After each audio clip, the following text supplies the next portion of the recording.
What's going on, YouTube? Pistol Pete here with another review for you. Sorry I've been away.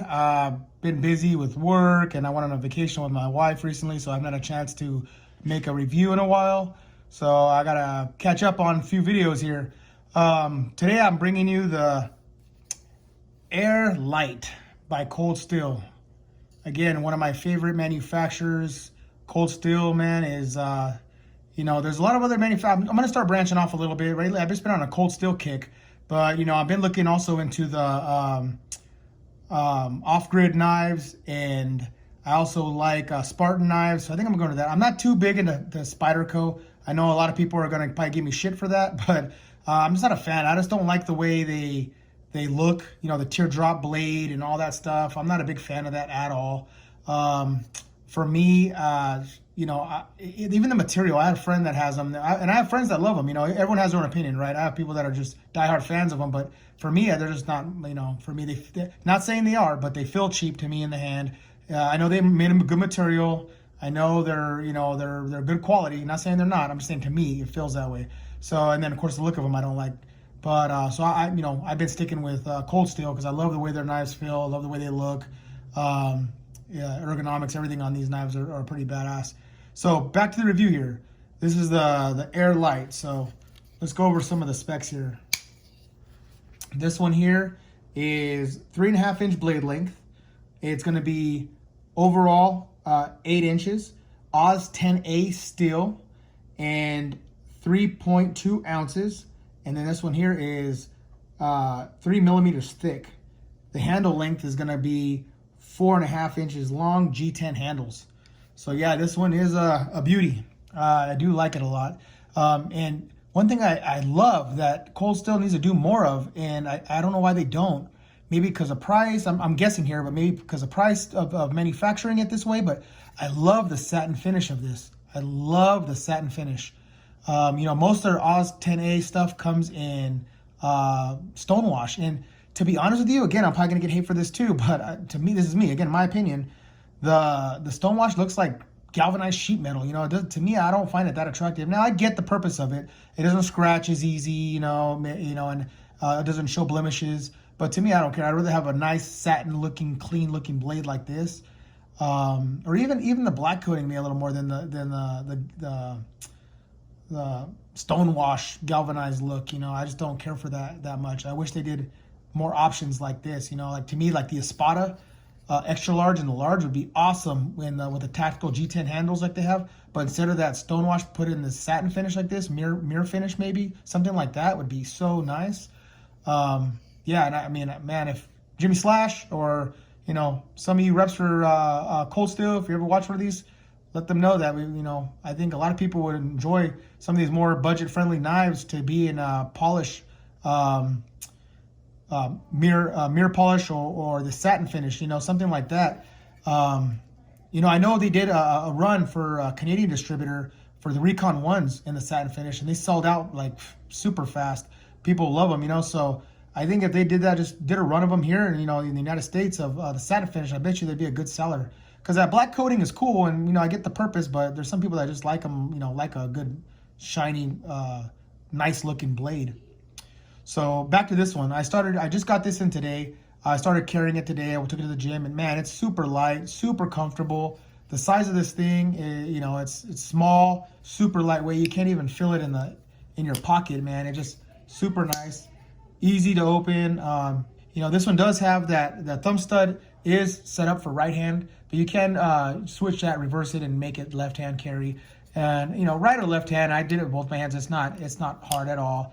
It's opens up really well. Right now, it's kind of hard. It seems like a little bit hard. I'm trying to lean over the camera here to open this up, but usually it's a lot easier, especially when you're standing up straight and doing it normal. But yeah, it's super easy action. Oh yeah, and of course triad lock. Beautiful knife, beautiful finish. Nothing else I can say about it other than that it's an amazing knife, Now I brought out the Recon 1 to compare, to show you guys the comparison, because it's kind of similar to it. You can see here, it's very similar. This one's a little bit longer, has a little bit longer blade than the Recon 1. but very similar. Thickness, this one is the Recon 1 Mini. This is the Mini, I mean. This one here is a little bit thicker than this one, and it's a little bit lighter, even though this one's a little shorter, a little stouter. I love them both, and I have to give a shout out to the Shredder family. Check out the Shredder knife review. I won this on their channel. They give awesome giveaways. I won this on their channel. Their content's awesome. Go check them out when you get a chance. But yeah, look at see. I think here's that. I know some people are gonna love it. I have friends that love that, but to me, makes the blade look a little cheap in my opinion. The stonewash, and it's funny because I have friends and I know other people too that love it, but I'm just not that person, right? So I prefer a mirror polish shiner on a blade. But yeah, so this one both Oz 10A here. And again, let's see, back up a little bit. Both about the same length, but if you pick either one of these, you can't go wrong. You can't go wrong. But you can see how much thicker the blade is on the Recon. And I love them both. Both of these knives are awesome. Like I said, when it comes to cold steel, I haven't had one cold steel yet. One cold steel yet that I could say, I didn't like it. Even their cheaper stuff, even the $28 knives and cheaper, are still awesome. I still love them, even for a cheap knife. You're still going to get good quality. And this one isn't necessarily cheap. I'll talk about that. That was the main complaint about this one. I saw a lot of YouTube content creators were saying, and I think now it's a little different. But back when these first came out, they were about $80, $90. A little under 100. And that's what they're saying for Oz 10A and for what the materials was made out of, a little overpriced, right? So. But now, you can pick these up for $55, $52, and, shipped out to you for under 60. And now you're getting a good deal. Now you're getting an awesome budget-friendly EDC that is, absolutely bitching. This is a knife, man, the G10 on this is awesome. Real grippy. Here's a comparison again between the Recon one. This is the glass-filled nylon, and you can hear the difference. Here it's like, it's still grippy enough. It's gonna do what you need to do. But this one, it grabs my thumb compared to this one. It kind of slides a little more. This one's a little bit more, and this one's medium textured G10, and it feels really good in the hand. Even as thin as it is, it still has a really good grip to it. Has the jimping right there in the back, and it's kind of aggressive, which I like. Gets you a good purchase on it. It's awesome blade. Now, let me compare it to the SR1 Lite. I'll bring out, you all know from my last videos, this one here is one of my absolute favorites, but you can see how much smaller that is. So if you're a person that likes a small EDC, you're definitely gonna like the Air Lite a lot more.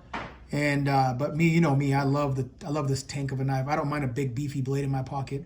And this one here will do anything you need it to do, man. You can chop with this, baton with this. This one, I wouldn't recommend it. It does have triad lock on both, but you can see the difference between the thickness there. So, but you're talking two different animals, right? This one here is, most people aren't going to EDC this one here. But, I personally love this one here, man. The SR1 Lite. If you're looking for a tank of a knife that can pretty much do anything you need it to do, this is what you want. I don't mind that in my pocket.